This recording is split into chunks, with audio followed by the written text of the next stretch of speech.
Hello guys, this is Alvin again. So, ang gagawin natin ngayon, magtuturo tayo ng paano yung proper walking ng dog. Lalo na pag tinuturuan natin yung aso na maglakad ng maayos na nakatali. Kasi nga po, yung iba kasi, lalo na pag walang proper walking on leash, yung ginagawa ng aso, lalo na mga ganitong aso malalaki, mga husky, mga hyperactive na dog, pag wala silang proper walking, so yung ginagawa, hinahatap po kayo so hindi nyo ma-walk ng maayos or ayaw nyo i-walk kasi kinakaladkad kayo ng dog. So ang una po, pag naglakad po tayo, pag nilakad po natin yung aso natin, so kailangan po tayo pong isipin natin lagi na tayo po yung nagli-lead o tayo po yung leader ng dog. So kasi po, pag ang nangyari, yung aso ang nagli-lead kapag nag-walk kayo, so hindi mo siya kontrolado, kakalad ka rin ka ng aso mo. So unang-una, ang ginagawa kasi ng iba, pag nag-walk ng dog, ganito yung hawak nila sa aso nila, which is mali. Kasi pag nag-walk kayo na ganito po yung hawak ng aso nyo, so di ba, sino po yung nagli-lead ngayon?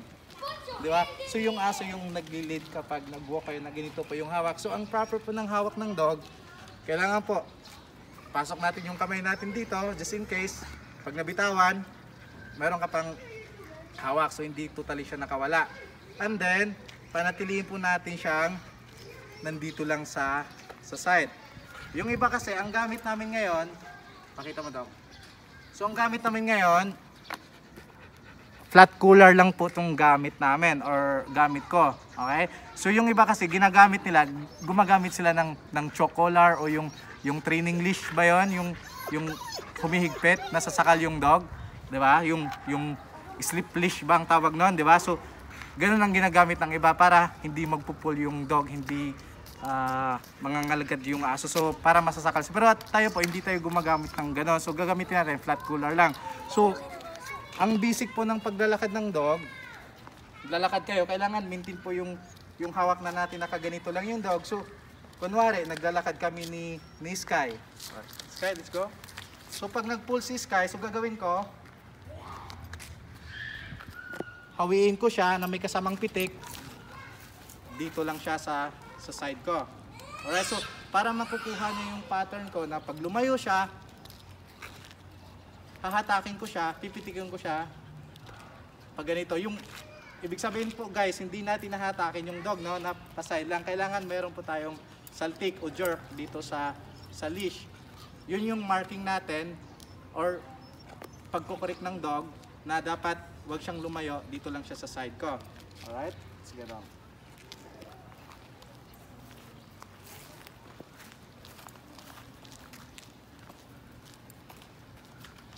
So si Sky po kasi, naturuan na namin to kanina ng proper walking. So pag halimbawa po, ang ginagawa ng dog, so parang nangangaladkad po siya na napabigla or hatakin po kayo kasi gusto niya muna, pero yung hawak mo ay ganito. So ang gagawin po natin, bitawan po natin yung leash, itong kaliwang kamay natin, bitawan natin, tapos biglang hatakin natin siya pabalik, ilagay natin siya dito. Pero yung hatak po natin, dapat pabigla, ganito. Then balik natin siya dito. Then diretso po tayong walk. So kailangan po kasi maiintindihan po ng aso na tayo po yung nagli-lead. Kasi po pag halimbawa naglalakad po tayo, proper walking, pero ang nangyari yung dog po yung mas malakas sa'yo, di ba? Yung energy ng dog mas malakas kaysa sa'yo. So kakalad ka rin po tayo ng dog. So kailangan po gagawin natin, tataasan natin yung energy natin or gagamitin natin yung energy ng dog para makorek yung pag-walk nila. So ibig sabihin ng energy na halimbawa ito, kinakalad niya ako, so gagawin ko, bibitawan ko to, tapos hatakin ko siya dito. Tapos babalik kami maglakad diretso up. Walk tayo ng dog, yung hawak po nating ganito pag naglakad tayo ng dog, so mali po talaga yon. So ang proper hawak po ng dog pag naglakad tayo, nandito po yung aso sa gilid. So ganito po yung hawak ng leash. Okay? Ganito po yung hawak ng leash, yung dog nasa gilid.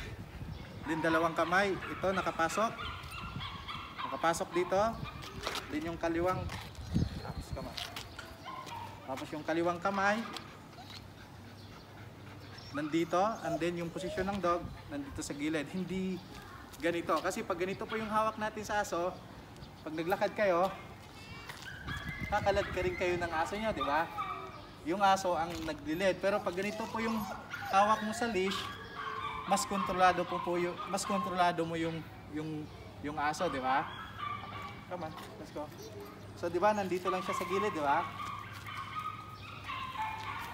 So, dapat ganito po yung proper walking or tamang paghawak ng dog. Alright, so yun po guys. So, sana sana natuto kayo kung paano yung proper walking or tamang paghawak ng dog pag naglalakad kayo. Okay, so kung hindi ka pa nakapag-subscribe sa YouTube channel ko, subscribe na kayo. Okay, sige na daw.